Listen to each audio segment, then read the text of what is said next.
Kung gusto mo ng budget sinihan sa kwarto mo o sa bahay mo, nasa tamang video ka. Dahil tong re-reviewin ko ay mas mura pa sa TV. Ito ang X-Goody Portable Smart Projector.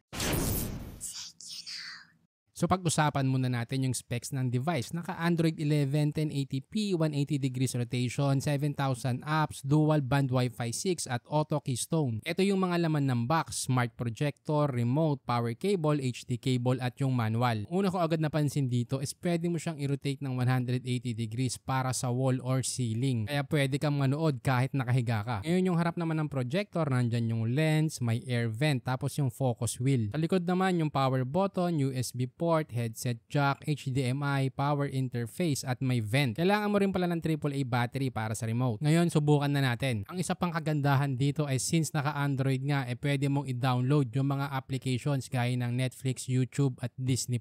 So ngayon, sinubukan ko na to sa Disney. Hindi ko na lang ipi-play dahil baka makapiright tayo, pero sa YouTube, eto siya. Ang masasabi ko sa quality ng picture niya, sobrang ganda. Malinaw at yung feeling mo talaga para ka na nasa sinihan. Meron na rin tong built-in speaker. Nasakto lang yung lakas para sa maliit na room. Pero kung gusto mong i-upgrade pa yung sound mo, pwede naman dahil meron siyang Bluetooth connection at 3.5mm jack. Pwede mo ring i-mirror yung smartphone mo, mapa Android man yan o iOS. Ngayon kung ang tanong mo kung umiinit ba to, nasubukan ko na to sa 3 movies ng tuloy-tuloy at so far hindi siya masyadong umiinit. Maganda yung vent niya. Yung temperature niya at yung vent kapareho lang ng PC. Ang isa pang dahilan kung bakit hindi to masyadong umiinit dahil yung light source niya LED na. Ito yung mga nagustuhan ko dito. Una, sobrang portable niya. Pangalawa, napakadaling gamitin. Plug and play lang. Pangatlo, naka-Android kaya marami kang pwedeng i-download na application. Pang-apat, syempre budget friendly siya dahil sa presyong 4,189 pesos. May experience mo na yung sinihan sa bahay mo with your family. Tapos kung bibili ka naman mula July 28 hanggang August 31, pwede mong gamitin yung exclusive discount code ko na ilalagay ko na lang sa description. Dahil yung original price niyan mababawasan pa ng 10%. Huwag mo din kalimutang mag-subscribe, i-like at i-share ang video natin. Kung naghahanap ka naman ng smartwatch under 2K, just click here.